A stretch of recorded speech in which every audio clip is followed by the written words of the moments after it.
So, g'day and welcome to the Detour podcast. I know a few of our regulars will be pretty excited about this because today we've got the king of Australian cycling, that's what I call him anyway, Gerry Ryan. So, Gerry, welcome to your very first podcast with the Detour. Thank you, John. And in fact, it is my first podcast. I'm into Zooming now, but this is my first podcast. I'm very honoured. Oh, well, there you go. So, without further ado, I do have to introduce our great partners, our sponsors. Without that, it wouldn't be a podcast. And I thought I'd bring you in on this one, mate, since you've got a little bit to do with both of them. And, of course, firstly, it's Bike Exchange, who are a great sponsor of cycling and very involved with your teams, Gerry. And I'll start with what their standard spiel, which goes, the world's number one bike marketplace with over 900 brands where buyers and sellers are brought together in a place where a bike is never just a bike. Bike Exchange, where the world buys, sells and learns to ride. So that's not a bad spiel, though. Yeah, it is, and that's where the team buys their bikes and their equipment through Bike Exchange. And of course, they've been very involved. They've sponsored your Mitchelton Scott team 1 year, I think, in the Tour de France. Bike Exchange were involved, so they've got a fantastic connection with the team. You've been great supporters.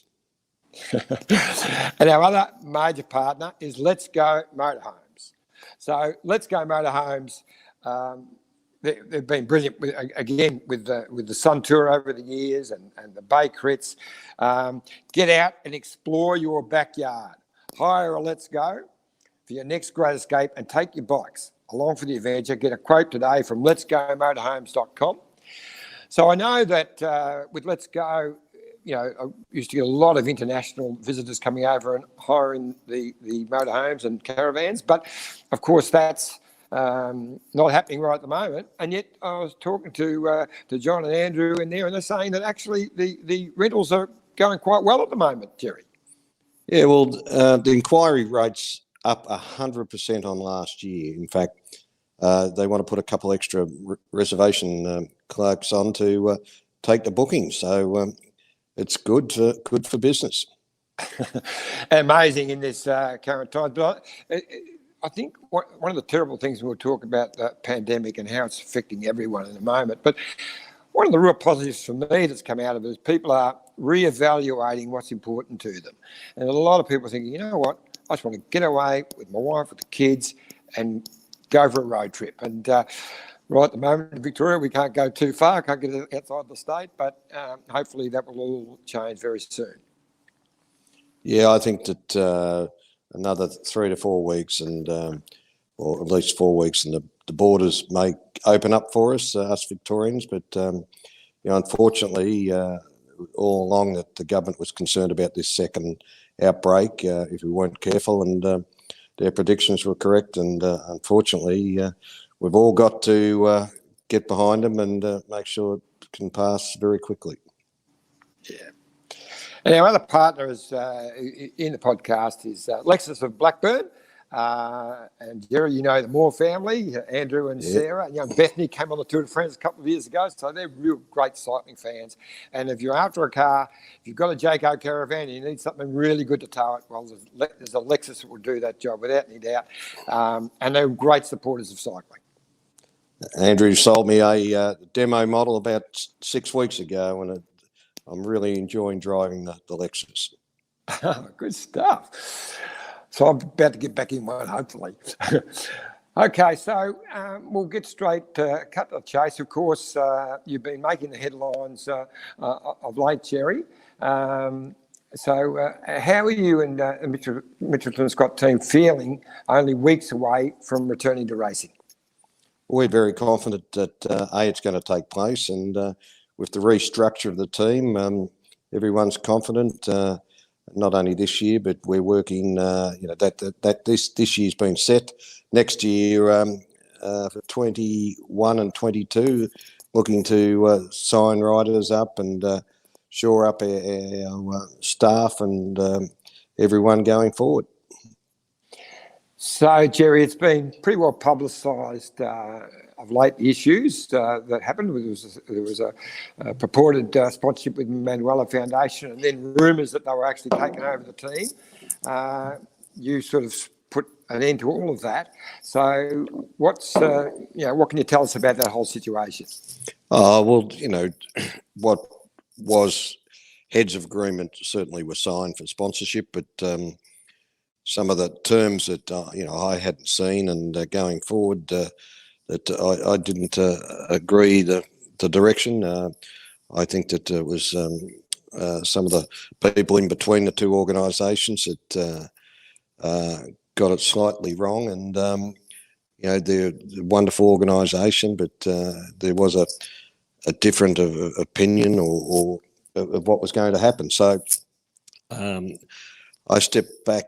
Well, I never left, but I've been busy trying to restructure businesses here in Australia, and not being able to get across there, and haven't been to Europe since about October last year. It made it a little bit difficult in terms of understanding what everyone's needs were. And I guess the fact that everyone was doing the meetings they were having were all on Zoom. Nothing was face to face. I suppose leaves a big chance for misunderstandings. Yeah, well, there's only, I think, a couple of Zoom meetings, and it was more done from the Italian side, not the Spanish side, that what was going to happen. So that's where it got off the track a little bit. But we move on, and we are committed and going to make sure that we can get back and achieve what we've achieved in the last several years, and that's winning. And you've done quite a bit of that over the few years, mate. But I see Brett Copeland, South African, replaces Shane Bannon as the GM, and Darren McQuaid takes on a new role as chairman.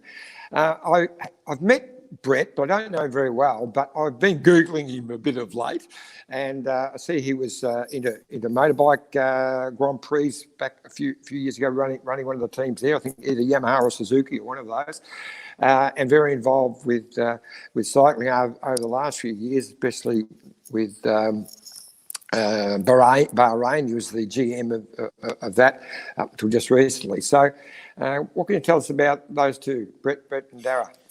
Well, in terms of when things were starting to go off course, Dara I've known for a number of years. In fact, his brother, Pat, was chairman or president of the UCI. So from a strong family of cycling. So I appointed him to because I couldn't get to Europe as chairman, someone for me to liaise with, and to have an independent eye to run over the team, which it's a business, and to have a look at the deal that was proposed. And then Shane said that he would step down and move on, and looking for a new CEO or general manager, and he recommended him. So and I'd met him several times before. Comes from a cycling background prior to everything else. A South African, studied engineering and actually worked as an engineer for a few years, but a very good operator. More importantly, he can fit into the culture that we've already established. So, and has already hit the ground running after a week. So, as it was originally, Green Edge was the first Australian World Tour team back in the early days, 2012. In the beginning, predominantly Australian, a sprinkling of internationals. That's changed over the journey. Why was that, and what do you think that will be moving forward? Well, John, why was it? Because we had to come up with a name. We thought Green Edge, green for environment, an edge, having the edge as an organisation, as a business, as a sport. edge at races. So that's how the name came about. What will the name be for the balance of this year is Mitchelton Scott. What will it be in 2021 is hopefully a new name. So it's interesting that for you, I mean, obviously Mitchelton wines are your baby, and how. And you've had a few of your companies involved on the jersey, it's in Bike Exchange and Let's Go. How that great exposure overseas, how has that worked for those three companies like Mitchelton, Bike Exchange and Let's Go? Well, in terms of Bike Exchange, because it's an international company, certainly Let's Go. But Mitchelton, we're in China, but certainly have got exposure. But are we selling any more wine overseas? No, not at this stage. We certainly at the moment had some inquiries from America, but it's very hard to crack the European market. So you just touched on before of what's happening this year. What do you see developing? I mean, you've gone from a really opportunistic team in the beginning. I remember being there in 2012 and in 2013, great year. But you're predominantly a team that went for stage wins and getting exposure. And you've gradually moved into, in both the men's and the women's, into a real GC contender. You've won a Grand Tour and you've placed in other Grand Tours. So is that the way you're going to keep going moving forward, trying to win, ultimately the Tour de France, of course? Yeah, no, well, that's the way we've structured our team. And, we were after originally because we didn't have any climbers, but certainly we have today. And there's a bit of talent there now in terms of the Yateses. And, let's not forget our little Colombian. Esteban is the lightest he's ever been, as fit as he's ever been, doing some great numbers. And then we've got a few that are coming through the ranks. So, we're remaining confident that we could win potentially, another tour. My earpiece has dropped out. And take stages. So, one of the core things about this team, about Green Edge, and I've been lucky enough to be with it right from the beginning and as a team mascot. But one of the things has been this amazing culture. When I talk to riders from other teams, the team they want to go to is Mitchelton Scott because of the style of people who are involved. So, of course, you want to keep that going. But as a team founder, what's given you the most enjoyment over this 9-year period? Oh, just one for the team to evolve and reach the heights it has. But more importantly, that the people involved, not just the riders, the staff, to share in the success that we've had. And, I look back and say, well, I've given people the opportunity to found a team and, set it up from scratch and go on to be well respected. And whatever you do, you can't always win, but as long as you gain respectability for having a crack or having a go. And Dan Jones, who produces this podcast, is probably listening in as we're speaking now. I don't want him to get a swelled head, but he was very involved in that wonderful movie, All for One. And that really did illustrate to the world the special culture that is Green Edge. And I'm sure that's going to continue. It is. And, Dan was a very important part of the team. When we're setting up the team, I thought, well, okay, if we're not winning, how can we engage with the fan base? How can we develop followers? And I thought, well, okay, let's start the backstage pass. Well, Dan called it the backstage pass, but let's, after every race, let the fans know what's going on. And, once again, not only in terms of the exposure and building our fan base, but also Dan was part of the culture that, after a shitty day and they're getting off the bike and we've lost, Dan would be poking the camera in their face saying, some smart ass comment or whatever. And, he'd get the boys to relax before and after a race. So, look, we're going to take a little break now. And after that, we'll come back and go back to the beginning. Eyes on Bikes help grow small businesses. We are the world's #1 bike marketplace, where buyers and sellers are brought together in a place where a bike is never just a bike. Bike Exchange, where the world buys, sells, learns, and rides. Well, Gerry, we're going back to the beginning. So you're a youngster growing up in the country town of Bendigo, which has a great history in cycling. Wonderful. Some of our top bikers have come from there. And as a youngster growing up there, what sports did you play, and what was your interest in cycling? I played football, basketball. A mate of mine, Benny Nally, his brothers were into cycling, and that's how I got involved, just to go up to the velodrome or the showgrounds and watch it there, and watch the Sun Tour ride into town every year, and the odd road race that was happening. But I had lots of ambition. I had an old bike, but no ability. But so when I left Bendigo, I just followed it a little bit, and then henceforth bumping into Kathy Watt one day. Yes, so bumped into Kathy Watt. She was preparing for the Barcelona Olympics, 92 Olympics. And I think one of your old St Kilda mates had a sort of a contact and suggested that you might be able to help her in her preparation. So what actually happened there? Well, Trotty was trying to impress this her manager, and said that I'd sponsor her. So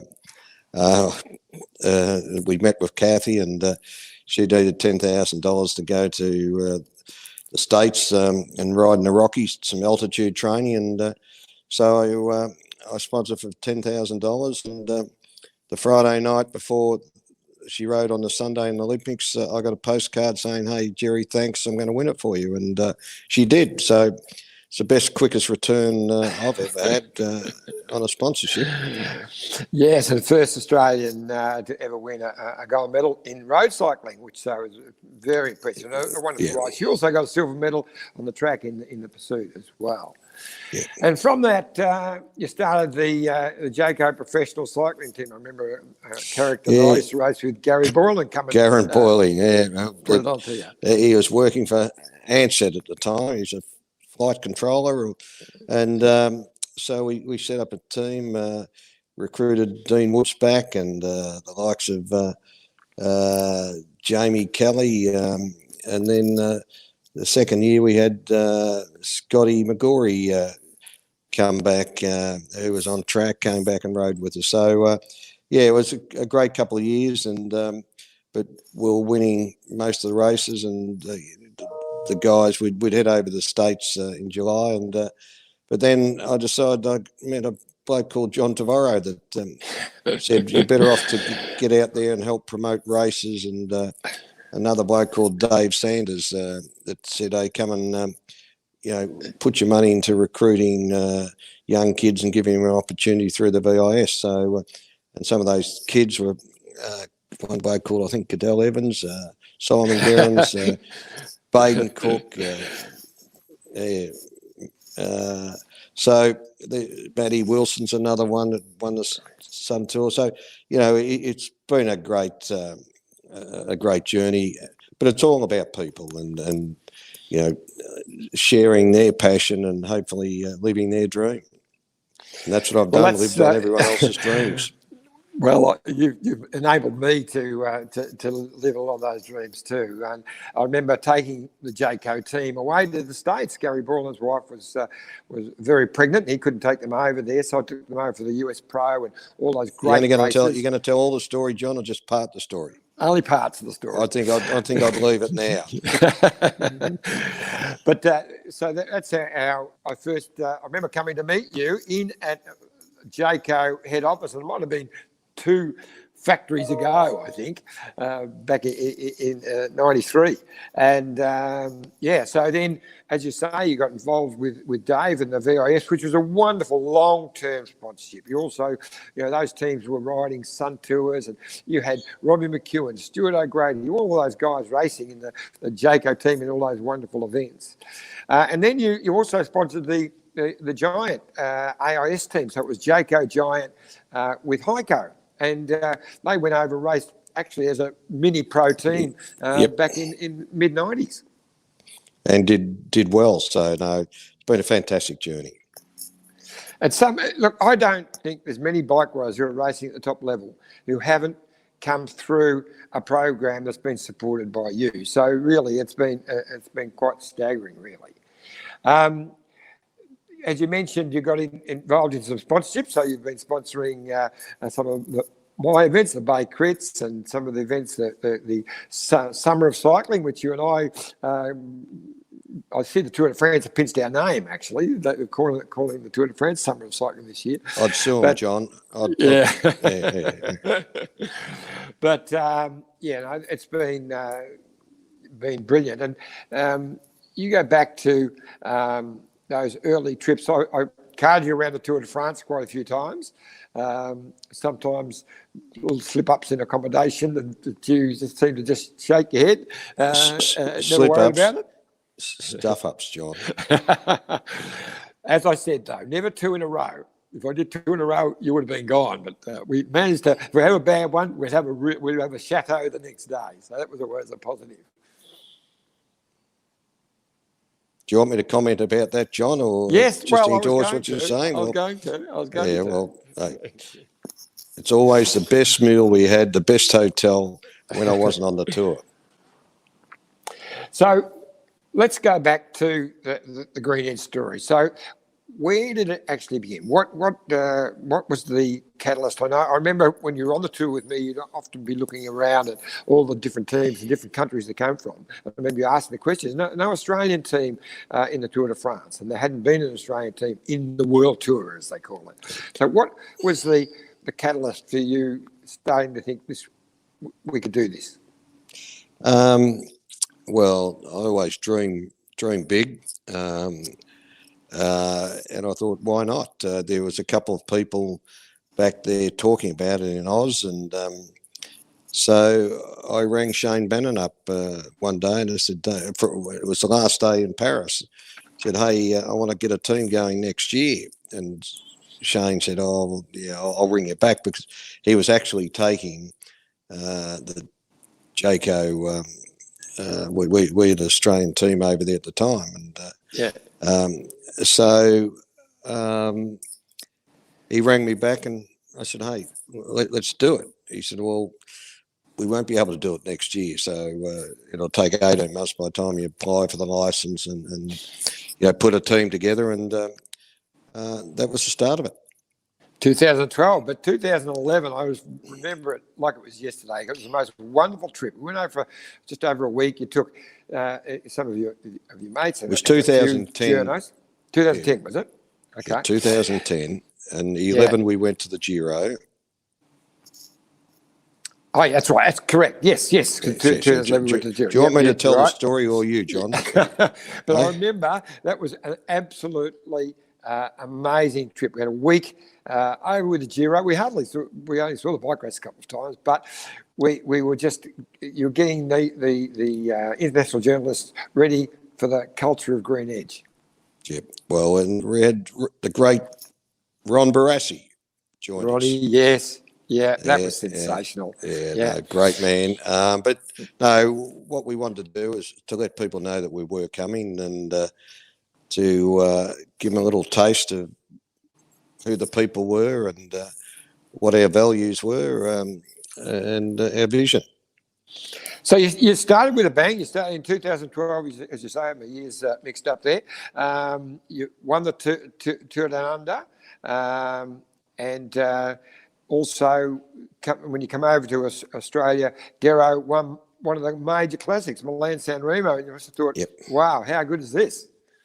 Yeah, well, I think we got a little bit ahead of ourselves, and we had Gossi as our number one sprinter, and we put a fair bit of responsibility on Gossi. I remember at the Giro, and I think that we're just probably a little bit green, but you've got to keep reviewing what you're doing and why you're doing it, and move forward. Yeah, and I remember that 2012 Tour de France, that Gossi was getting close. Like, he ran seconds, thirds, I think he ran in the top 5 about 6 times, and a couple of seconds, a couple of thirds, but just couldn't get that stage win. But of course, that all changed in 2013, which was a sensational tour. I remember I was struggling a little bit because I was a little bit crook, but I came along anyway, suffering a little bit. But so what are your memories of that? Because it all started stage 1 with the famous bus. Yeah, well, what happened is they didn't have the bus. They were staying at the hotel 3 k's down the road. And they said, well, we don't need a bus. I said, well, you've got to have the bus here, because what happens after every race, all the media come around and want to talk to the riders, and they were predicting that Gossi would win that day, right?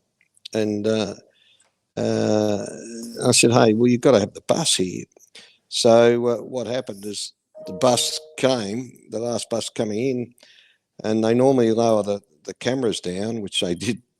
And unfortunately, they said, hey, come through. And the driver kept on saying, hey, can we fit? Next minute, bang, and it stopped the race. But great publicity. We got fined 2,500 Swiss francs.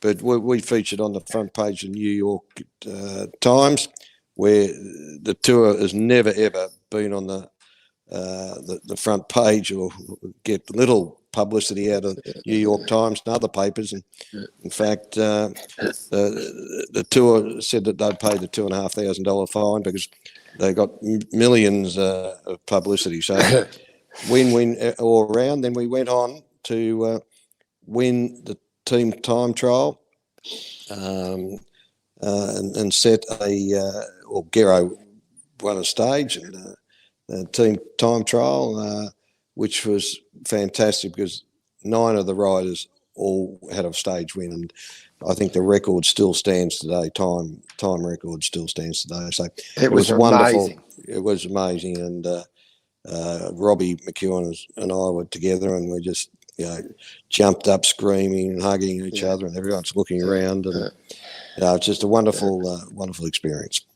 But I do remember one thing you did say, and it was after the bus incident, and it got world press, and Gerry, the Spanish bus driver, he went from zero to hero, as I said, in one day.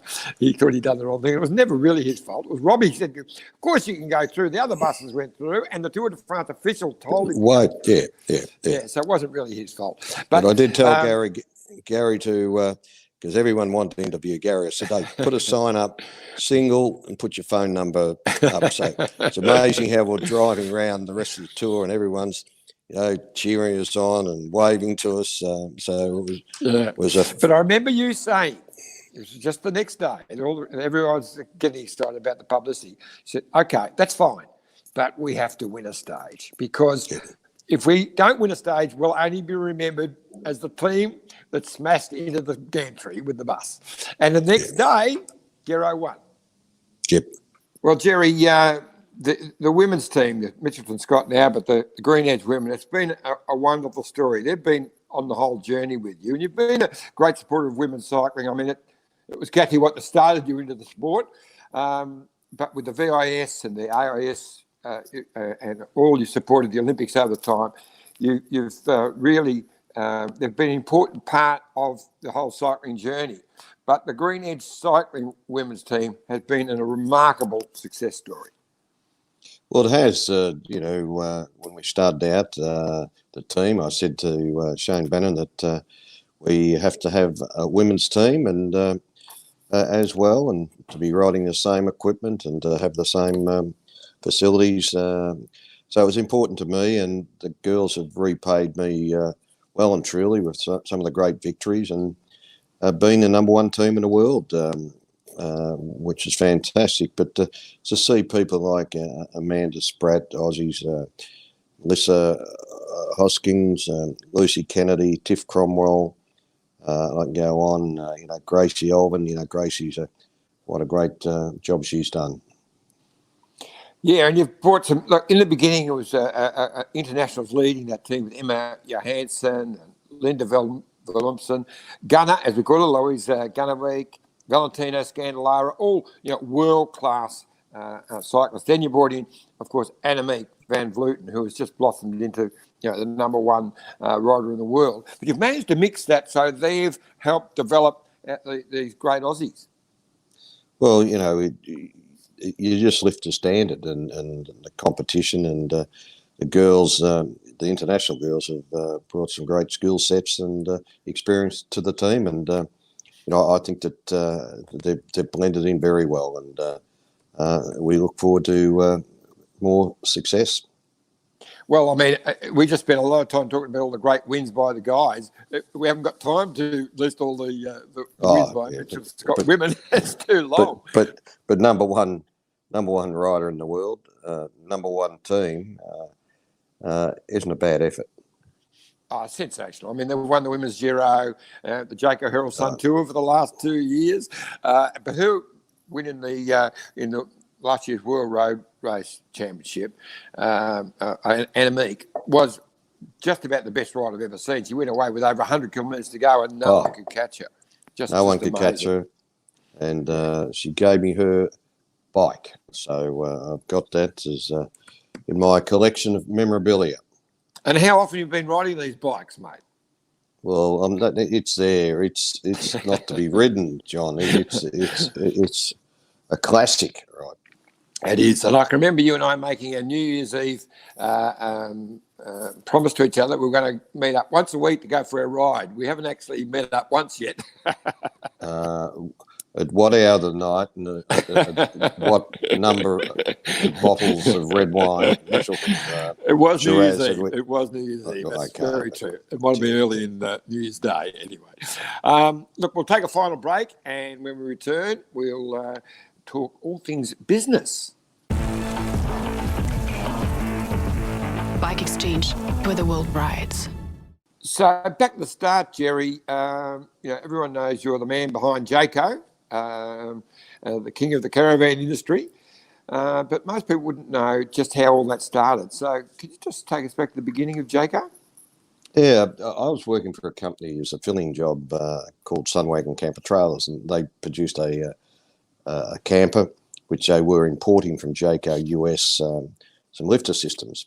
And I went there as a filling job before I was heading to the West back in the early 70s, in fact, 72.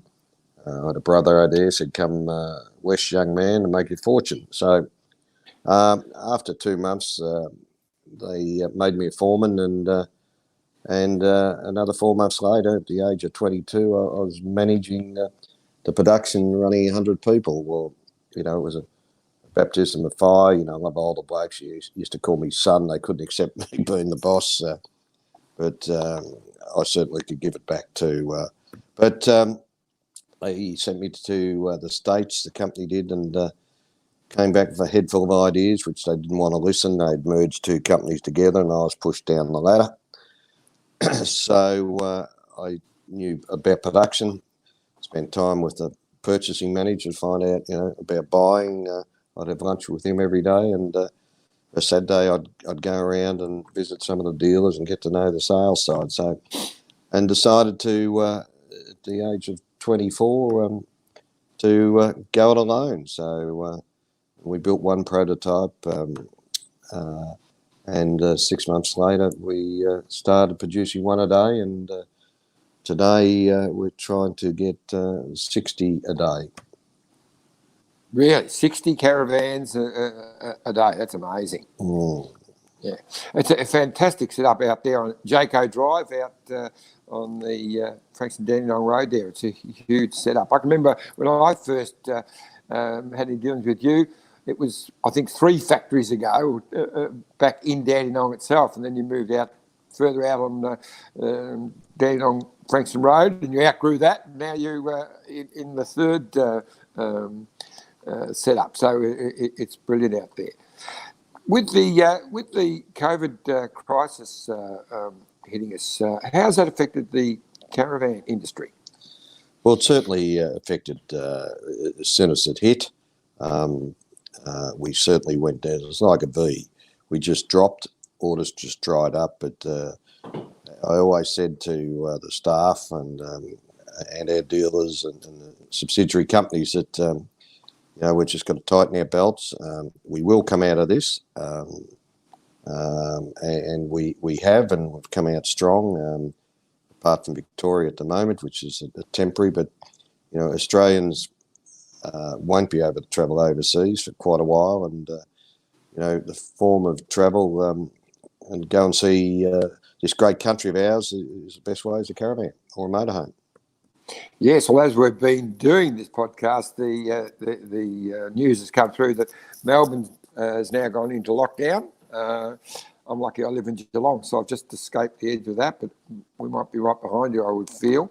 But it does really affect your other businesses you're involved in, like Mitchelton and the hotel, the Prince Hotel. And unfortunately, but the government kept on telling us, and that they were always concerned about the second wave, and Daniel Andrews has had to make the hard decisions, and I think great leaders make unpopular decisions that we're going to benefit from long term. So moving forward, we will come out of this, and hopefully, we can rebuild the economy. The federal government's doing a fantastic job with implementing economic measures to assist us, but health is so critical to everyone at the moment over economics.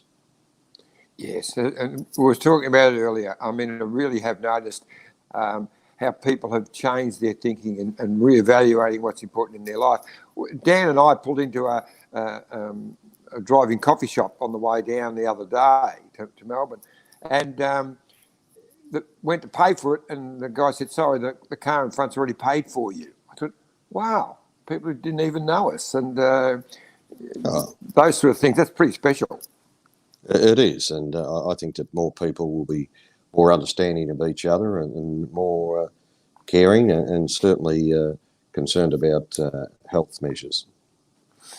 So one of the other amazing things that you've gotten involved with and really has grown over the last few years is the theatre. For just on 10 years now, you've been a major player in the entertainment industry. And it started with the Walking with Dinosaurs stage show. Can you tell us a little bit about that?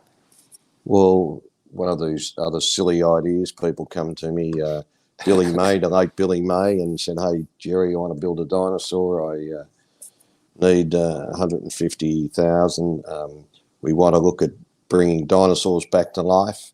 The BBC show, Walking with Dinosaurs, we're looking to do an arena show. So 150,000 dinosaur we built around a cherry picker became 250,000. And BBC said, "Hey guys, if you could put a show together, we got the license." So we hired around 45 to 60 people, depending on what stages, and set out to build 19 dinosaurs and a set. So 12 months later, we set out, launched in Sydney, and travelled Australia, travelled the world, and it's the 3rd biggest show ever to tour in terms of gross box office takings. They are now retired, but out of that, I said to our creative director at the time, Sonny Tilders, let's continue to employ these people that would only get work every couple of years. So we set up a company called Creature Technology Company. Today we have 110 people full-time building animatronic creatures. We're the best in the world without being boastful, but we are. And we got followed up with the Dinosaurs by DreamWorks, Jeffrey Katzenberg and Steven Spielberg, and did that show. And I hired a CEO that wanted to do King Kong. So we then branched out in the theatre. We did Warhorse, King Kong, went and saw Baz Luhrmann and Catherine Martin, got the rights to Strictly Ballroom and Moulin Rouge. We've done Muriel's Wedding. Currently, we have in America, unfortunately, it's been closed down in New York. It will hopefully open up in March. A show called Moulin Rouge, and it's the second hottest show in New York after Hamilton. And we will be touring that here in Oz. Well, setting up another show. We're going to put another 4 shows on, another touring one in America, one in Australia next July, and one in England, West End, November, and one in Germany by December. So that is, we're probably one of the larger theatre companies in the world today. Yeah, it's just an amazing story. And it's so varied what you do, mate. So I thought we'll delve a little bit now into your other passion. Well, you're passionate about all sport, sport and racing. And you've had horses for a while, but I can remember travelling with you on the Tour de France a few years ago, and you were talking about how you hadn't had a runner in the Melbourne Cup, and then you got a phone call from a guy who had an idea of buying a horse that was running in a French horse running in America named Americain. Tell us that story. Yeah, a good friend of mine, unfortunately he's dead now, David Medbury, and rang me and said, hey, and would previously attempted to buy a couple of stayers from Ireland, England, France, anywhere, without any success. And David said, we've got this horse that was bred in France, gone to America, but really didn't enjoy the hot dog, style of racing in America. We can buy him for $200,000 US, and at that time, the exchange rate was about par. So we said we'll buy him, and so we sent him back to France to a French trainer that had him originally, and then won a couple of races there. Came out here and won the Geelong Cup, John. Remember that? Yeah, certainly do. And went on to win the Melbourne Cup, and probably should have won a couple. Pilot error. The jockey did a shocking ride. He was brought before the stewards. But anyway, so I was very fortunate that I was invited with Nick Williams into the Lloyd Williams Syndicate, and Gadinsky and Singer and Greeny and a few of the boys, and we ended up winning another one in 17 with 3 Kindling. So, I've been blessed to get a runner. Growing up in Bendigo, jumping the fence at the local racetrack, I never thought I'd own a racehorse, let alone get to Flemington, let alone get a runner in the Melbourne Cup, let alone win 2. I remember that when Americain won the Melbourne Cup, in that you had a big area set up there, and your other passion, cycling and Storm Rugby Club, had a lot of us mob there as well. So we all sort of enjoyed being a part of that. It was pretty special. And while we're talking Storm, mate, you've been very involved in Storm right from the beginning. And tell us a little bit about how that started and how brilliant is Craig Bellamy? Oh, yeah, Craig. But I was on the St Kilda board for 11 years, and I left, and that's where I stepped up cycling and some horses. And but I was dragged down by Peter Maher to Storm. That's year two of the history, year 2. And I started out as doing a sponsorship. And because we sell a lot of bands in New South Wales and Queensland, I thought it'd be a great vehicle, great exposure. Then they hit me up and said, "Oh, come on the board. You'll bring some value." So I went on the board, and it was a time that Billy Slater, Craig, recruited Craig to the club. Billy, Cam, and Cooper, and it was just a fantastic journey. Once again, in any organisation I'm involved in, it's about people first, right, and the culture, and try and develop that family culture, which has been successful in most ventures I've been in, but Craig, he's just incredible, just as a thinker.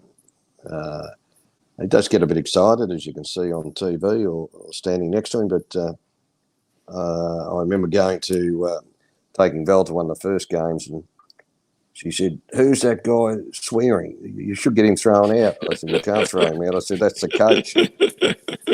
But genuine, just eats, breathes his people, his players, the staff. So I've been very fortunate once again to be associated with some good people at the board and good staff and players. Yeah, it's about the strong culture that he's built and helped build it at Storm, and it's very similar to that culture you have at Green Edge. And I remember Craig addressing the Green Edge team back in 2011 and talking about how lucky they were to build that strong culture. But you're also very, as you mentioned, St Kilda, very passionate St Kilda supporter. I always enjoy it when my beloved Magpies give you guys whipping, but lately you're turning it around. But tell us back, I can remember when the St Kilda team were really in strife. It looked like they almost dropped out of the league at one stage. Yeah, well, going back in the late 80s, early 90s, there's talk of mergers, and we spoke to Hawthorn, we spoke to Melbourne, Sydney Swans, and Carlton. John Elliott came to us. Andrew Plimpton was president. I was vice president, finance director, or magician at that stage because we didn't have any money. And I said, no, we're going to. I went to a Richmond game to watch the Twos, and Trevor Barker was back coaching. I recruited him back to St Kilda, and I got there, and I was before the gates had opened, and here's all these Richmond supporters from 2 to up to 82, right? And realised how important that football is to people's lives. It's a religion. It gives them hope, and it's great to see football back on TV. By the way, but I went back to board meeting and said, "Hey, we're going to give this another shot. We can't throw the keys in yet." So the ANZ Bank, I fronted up to them, and they've been great. Lawrence Cox, I still remember, ringing me one day and said, "Hey, you've got the extension of the loan," and the rest is history. But what we did know is we had good stock, good players that were going to produce, and we just didn't quite get there a couple of times. But I think they're in the best position they've ever been in today, moving back to Moorabbin, and I'm sure a couple more, players into the team will certainly give the finals a shake. Well, mate, it's been absolutely sensational having this yap, and a lot of people will learn a lot from this. You've had an unbelievable journey. We've only just scratched the surface, really, of some of the things that you've done in the organisation you've been and still are involved with. When it's all said and done, and people talk about Gerry Ryan, what's the legacy you want to leave behind? Well, the legacy... Well, I just want to hopefully that I have made a difference in people's lives. Well, you've certainly done that, mate. Absolutely brilliant to talk to you today. And fellow Detour listeners, look forward to talking to you all next week. Bye. Thanks, Johnny.